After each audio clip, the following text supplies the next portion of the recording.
വിജയൻ ചെയ്യാനുള്ളത് ചെയ്തു തീർക്കട്ടെ, എന്നിട്ടേ ഞങ്ങൾ തുടങ്ങുമെന്ന് വെല്ലുവിളിച്ചുകൊണ്ട് രാഹുൽ മാങ്കൂട്ടത്തിലും കോൺഗ്രസും രംഗത്തിറങ്ങിയിരിക്കുകയാണ്. സ്ത്രീകളെ മുന്നിൽ നിർത്തി പട്ടിക കൊണ്ടടിച്ചു രാഹുലിന്റെ ജാമ്യം എതിർത്ത് പോലീസ്. സജീവ സംഭവങ്ങളാണ് കേരളം ചർച്ച ചെയ്യുന്നത്. മാത്രവുമല്ല, രാഹുൽ മാങ്കൂട്ടത്തിലിന്റെ അറസ്റ്റിന് പിന്നാലെ സംസ്ഥാന വ്യാപകമായി യൂത്ത് കോൺഗ്രസും പ്രതിഷേധിക്കുകയാണ്. തന്റെ അറസ്റ്റിന് പിന്നാലെ മുഖ്യമന്ത്രിക്കെതിരെ രൂക്ഷ വിമർശനവുമായി യൂത്ത് കോൺഗ്രസ് സംസ്ഥാന പ്രസിഡന്റ് രാഹുൽ മാങ്കൂട്ടത്തിൽ. അമ്മയുടെ മുന്നിൽ നിന്ന് അറസ്റ്റ് ചെയ്യണമെന്നത് പിണറായിയുടെ തീരുമാനമായിരുന്നു.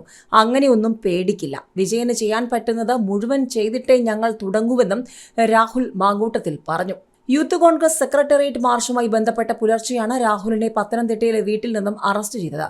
കേസിൽ 4ാം പ്രതിയാണ് രാഹുൽ മാങ്കൂട്ടത്തിൽ. രാഹുലിനെ വൈദ്യപരിശോധനയ്ക്ക് എത്തിച്ച ഫോർട്ട് ആശുപത്രിക്ക് മുന്നിൽ പ്രതിഷേധമുണ്ടായി. പോലീസ് വാഹനം യൂത്ത് കോൺഗ്രസുകാർ തടഞ്ഞു. പോലീസിനെതിരെ യൂത്ത് കോൺഗ്രസുകാർ മുദ്രാവാക്യം മുഴക്കിയാണ് സംഘടിച്ചെത്തിയത്. അറസ്റ്റ് എങ്ങനെ വേണമെന്ന് തീരുമാനിക്കുന്നത് പോലീസെന്ന് തിരുവനന്തപുരം കമ്മീഷണർ CH നാഗരാജു പറഞ്ഞു. SFIക്കാർക്കെതിരെയും ഇതുപോലെ നടപടിയെടുത്തിട്ടുണ്ട്.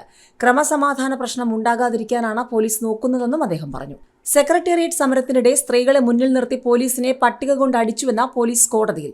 അറസ്റ്റിലായ യൂത്ത് കോൺഗ്രസ് സംസ്ഥാന പ്രസിഡന്റ് രാഹുൽ മാങ്കൂട്ടത്തിലിന്റെ ജാമ്യാപേക്ഷ എതിർത്തുകൊണ്ടാണ് പോലീസ് ഇക്കാര്യം കോടതിയെ അറിയിച്ചത്.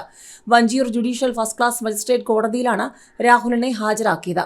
ആക്രമണത്തിൽ രാഹുലിന്റെ പങ്കുണ്ടെന്ന് സർക്കാർ കോടതിയിൽ അറിയിച്ചു. സംഭവ സമയം രാഹുൽ സ്ഥലത്തുണ്ടായിരുന്നു. അക്രമത്തിന് രാഹുൽ പ്രോത്സാഹനം നൽകി. ജാമ്യം നൽകിയാൽ അക്രമത്തിന് പ്രോത്സാഹനമാകും. വീഡിയോ ദൃശ്യങ്ങളിൽ രാഹുൽ നടത്തിയ അക്രമം വ്യക്തമാണ്. സമാനമായ കേസിൽ 2 അറസ്റ്റ് കൂടി രേഖപ്പെടുത്താനുണ്ട്. രാഹുലിന്റെ വീട്ടിൽ പോയത് രഹസ്യവിവരത്തിന്റെ അടിസ്ഥാനത്തിലാണെന്നും പോലീസ് അറിയിച്ചു. അതേസമയം രാഷ്ട്രീയ പ്രതിഷേധമാണ് നടന്നതെന്ന് രാഹുലിന് വേണ്ടി ഹാജരായ അഭിഭാഷകൻ വാദിച്ചു. പോലീസ് ഉദ്യോഗസ്ഥരെ ആക്രമിച്ചത് രാഹുലല്ലെന്നും കോടതി അറിയിച്ചു. സമാധാനപരമായ സമരത്തിനാണ് എത്തിയതെങ്കിൽ എന്തിനാണ് പട്ടികയുമായി വന്നതെന്ന് കോടതി ചോദിച്ചു. സമീപത്തെ ഫ്ലക്സിൽ നിന്നെടുത്ത പട്ടികയാണെന്നായിരുന്നു പ്രതിഭാഗത്തിന്റെ മറുപടി.